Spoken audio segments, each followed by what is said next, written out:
10 நிமிஷத்துல சூப்பரான ஒரு ஈவினிங் ஸ்நாக்ஸ் பண்ணலாங்க. அது எப்படி பண்றது பார்க்கலாம். அதுக்கு ஃபர்ஸ்ட் ஸ்டவ்ல ஒரு பாத்திரம் வச்சுக்கலாம். அதில் 1 கப் வெல்லம் சேர்த்துக்கலாங்க. அதே கப்ல 1/2 கப் தண்ணி சேர்த்து இந்த வெல்லம் நல்லா கரைஞ்சு கொதிச்சு வரட்டும். இப்போ ஸ்டவ் ஆஃப் பண்ணிட்டு இது தனியா இருக்கட்டும். அடுத்ததா ஒரு மிக்சி ஜார்ல 1 கப் ரவை எடுத்து அதை நைஸா அரைச்சிக்கலாம்.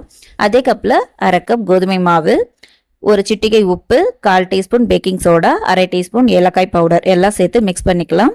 இப்போ நம்ம கரைச்சி வச்சிருக்க வெல்லத்தை வடிகட்டி சேர்த்துக்கலாம். சேர்த்துட்டு இதை நல்லா மிக்ஸ் பண்ணிக்கலாம். மிக்ஸ் பண்ணதுக்கு அப்புறமா தேவையான அளவுக்கு காய்ச்சி ஆற வச்ச திக்கான பாலை சேர்த்து ஒரு தோசை மாவு பதத்துக்கு நல்லா கரைச்சி எடுத்துக்கலாம். இப்போ மாவு ரெடி ஆயிடுச்சு. இப்போ இதை செய்யறதுக்கு ஸ்டவ்ல ஒரு குழி பணியாரக்கல் வச்சிருக்கேங்க. அதில் கொஞ்சமா நெய் சேர்த்து ஒவ்வொரு குழிலையும் 3/4 அளவுக்கு வர அளவுக்கு நம்ம மாவை ஊற்றிக்கலாம். ஊற்றினதுக்கு அப்புறம் ஒரு 30 செகண்டுக்கு கழிச்சு இதை திருப்பி போட்டுக்கலாம். இப்போ திருப்பி போட்டு வெந்ததுக்கு அப்புறம் எடுத்துட வேண்டியதான். சூப்பரான பணியாரம் ரெடி.